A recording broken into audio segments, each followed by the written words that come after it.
다 같이 사도신경으로 우리의 신앙을 고백하시겠습니다.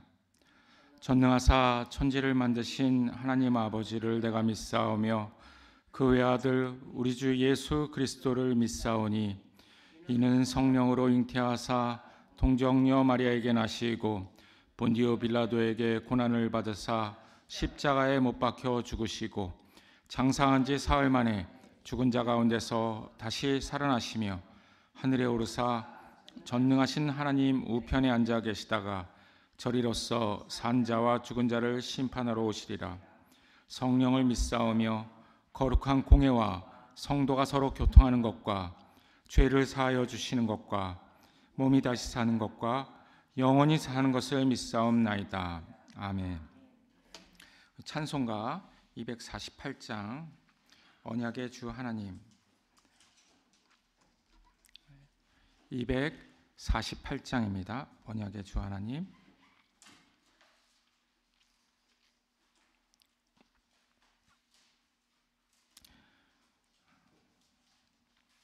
다 찾으셨으면 함께 찬양하시겠습니다.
오늘 우리에게 주시는 하나님의 말씀은 마태복음서 6장 21절의 말씀입니다.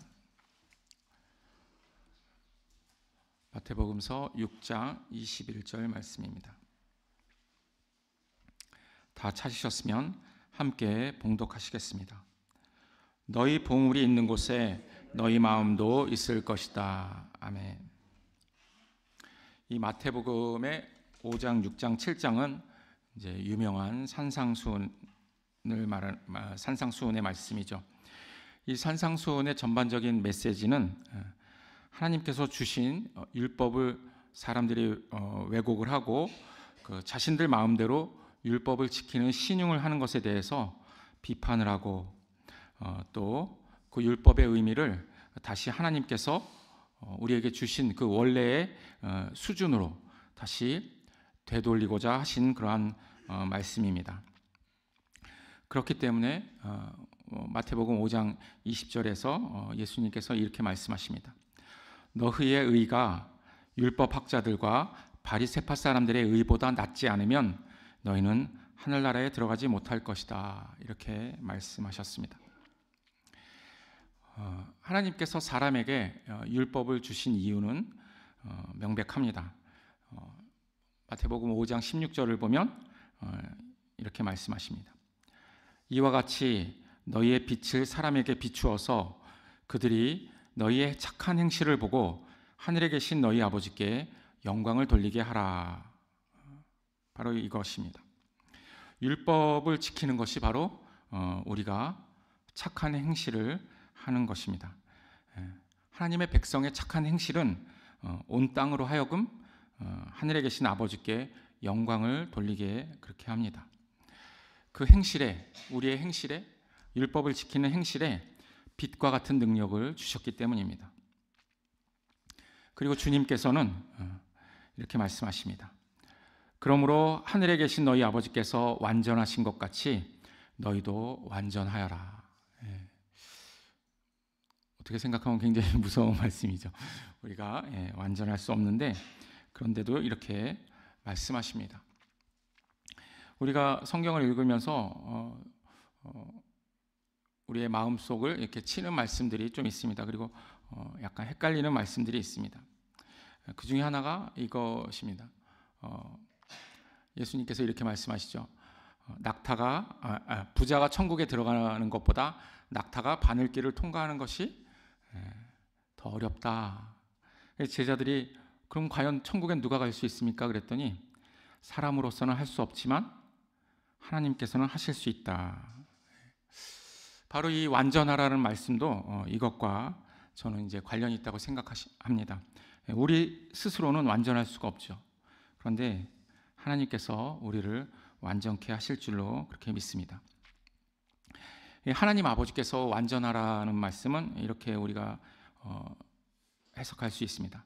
하나님 아버지께서 공의로우신 것 같이 우리도 공의롭고 또 은혜로우신 것 같이 우리도 은혜를 베풀라, 이러한 것입니다. 그러나 사람은 그 율법을 온전히 지킬 수는 없습니다. 예수님께서 이렇게 우리에게 지킬 수 없는 율법이나 예언자들의 말을 폐하러 온 것이 아니다, 이렇게 말씀하십니다. 오히려 그 율법을 완성하러 왔다, 이렇게 말씀하셨습니다. 예수님께서는 율법을 어떻게 완성하셨을까요? 율법에 온전히 순종하심으로 완성하셨습니다. 우리는 순종할 수 없지만 예수님께서 순종하셨죠. 그리고 우리를 예수 그리스도의 그 순종하심으로 이끄셨습니다. 하나님을 배반한 인간 대신에 십자가에서 죽기까지 순종하신 일, 바로 그것이 율법을 완성하신 것입니다. 하나님께서는 왜 이렇게 인간이 지킬 수 없는 율법을 우리에게 주셨을까요? 좀 더 정확하게 얘기하면 바로 돌에 새긴 그 십계명을 우리에게 주셨습니다.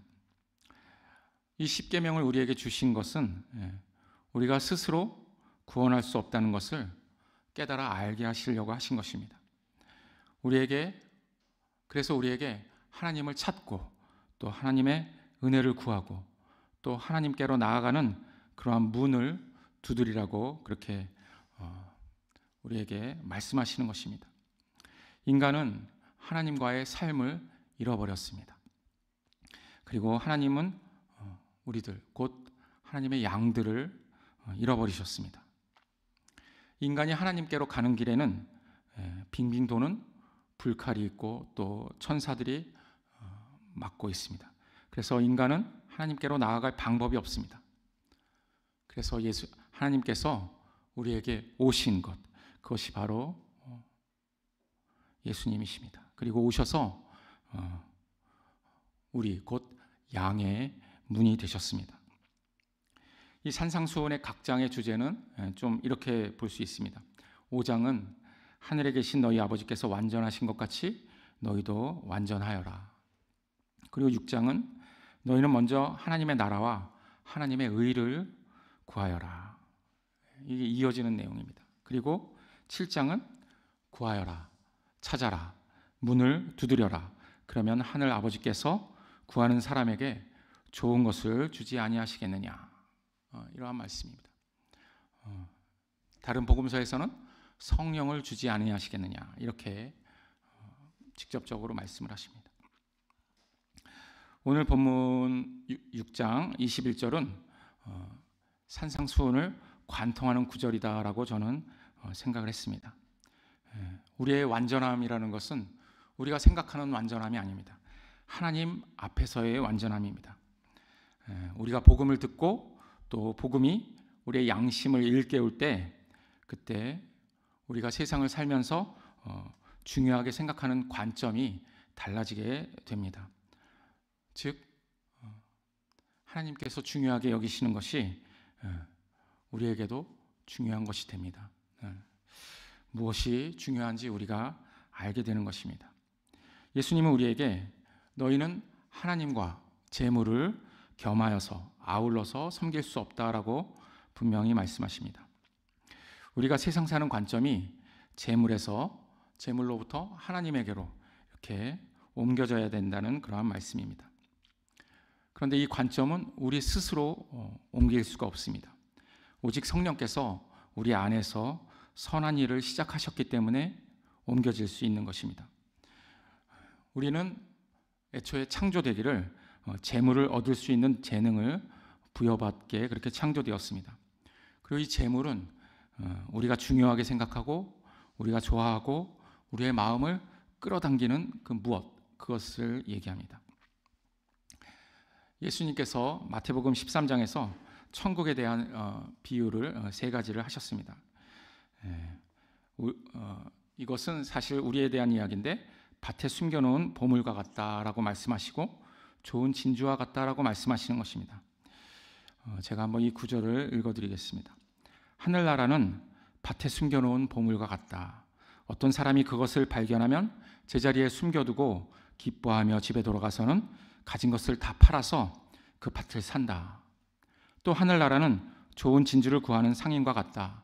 그가 값진 진주 하나를 발견하면 가서 가진 것을 다 팔아서 그것을 산다. 이것이 천국이라고 말씀하십니다. 그러면 우리는 이제 흔히 하늘나라가 보물과 같다 이렇게 생각을 할 수 있습니다. 그런데 사람은 애초에 천국을 발견할 수 없습니다. 천국에 대한 개념도 가질 수 없습니다. 더욱이 우리가 가진 것을 다 판다고 해도 우리는 천국을 살 수 없습니다. 우리는 구원을 살 수 없습니다. 이 말씀은 하나님께서 우리를 보물처럼 그리고 진주처럼 여기셔서 하나님의 모든 것, 즉 독생자 예수 그리스도를 팔아서 우리를 사셨다는 것입니다. 그래서 우리가 대속이라고 얘기하는 겁니다. 이것이 하늘나라, 곧 천국이라는 것입니다. 이것이 하나님의 나라고 하나님의 의인 것입니다. 우리가 천국에 가는 것은 우리가 생각하는 어떤 선하고 위대한 행위에 있지 않습니다. 하나님께서 우리를 보물로 여기시는 그 마음에 있습니다. 우리가 하늘 아버지께서 완전하신 것 같이 완전하려면 아버지께서 우리를 완전하게 보셔야 하는 것입니다. 그러기 위해서 우리에게 예수 그리스도로 옷을 입히셨습니다. 우리가 예수 그리스도를 닮는다는 것은 예수 그리스도로 옷을 입어야 가능한 일입니다. 그리고 그렇게 되기를 구하고 찾고 문을 두드려야 합니다. 하나님 아버지께서 우리를 보물로 여기시는 것처럼 우리도 예수 그리스도를 우리의 보물로 여겨야 합니다. 성령께서 우리를 그렇게 인도하실 것입니다. 아멘. 우리는 우리 자신을 돌아봐야 하는데 우리의 마음이 어디에 있는지, 우리의 마음이 도대체 어디에 있는지 살펴보아야 할 것입니다. 내가 재물을 보물로 여기는지, 혹은 우리의 지혜 되시고 구원 되시는 예수 그리스도를 보물로 여기는지, 우리가 재물을 경외하는지, 또는 여호와 하나님을 경외하고 있는지 우리는 우리 마음을 살펴보아야 합니다. 만일 우리가 살면서 우리의 기도가 하나님의 나라와 하나님의 의를 구하지 않고 무엇을 먹을까, 무엇을 마실까, 무엇을 입을까에 있다면 아직 우리는 그리스도인처럼 사는 것이 아닙니다. 그리스도의 구원을 믿는다면 우리는 하나님의 자녀된 것처럼, 우리가 하나님의 자녀인 것처럼 그렇게 살아야 합니다. 이 땅에서 큰 자가 되는 것이 아니라 하늘나라에서 큰 자가 되는 삶, 그러한 삶, 이 땅에서 하나님 나라가 온전히 세워지길 구하고 하나님의 의가 온 땅에 편만하게 되기를 구하는 그러한 삶을 사는 것, 그것이 우리 예담인들의 삶입니다. 함께 기도하시겠습니다. 하나님 아버지, 우리가 아버지의 자녀로서 완전한 삶을 살게 하심에 감사드립니다. 우리는 자격이 없고 능력도 없지만 그리스도의 십자가에 순종하심에 우리를 더딥히셔서 이 세상을 이기고 죽음을 이기게 하셨으니 감사와 찬양을 드립니다. 오늘도 우리로 하여금 성령 충만하게 하셔서 주님의 이름을 높이고 주님의 이름을 땅끝까지 이르러 전파하게 하시며 또 우리의 이웃을 사랑하게 하여 주시옵소서. 예수 그리스도 이름으로 기도 올립니다. 아멘. 하늘에 계신 우리 아버지여, 이름이 거룩히 여김을 받으시오며 나라의 임하옵시며 뜻이 하늘에서 이룬 것 같이 땅에서도 이루어지이다. 오늘날 우리에게 일용할 양식을 주옵시고 우리가 우리에게 죄 지은 자를 사하여 준 것 같이 우리 죄를 사하여 주옵시고 우리를 시험에 들게 하지 마옵시고 다만 악에서 구하옵소서. 대개 나라와 권세와 영광이 아버지께 영원히 있사옵나이다. 아멘.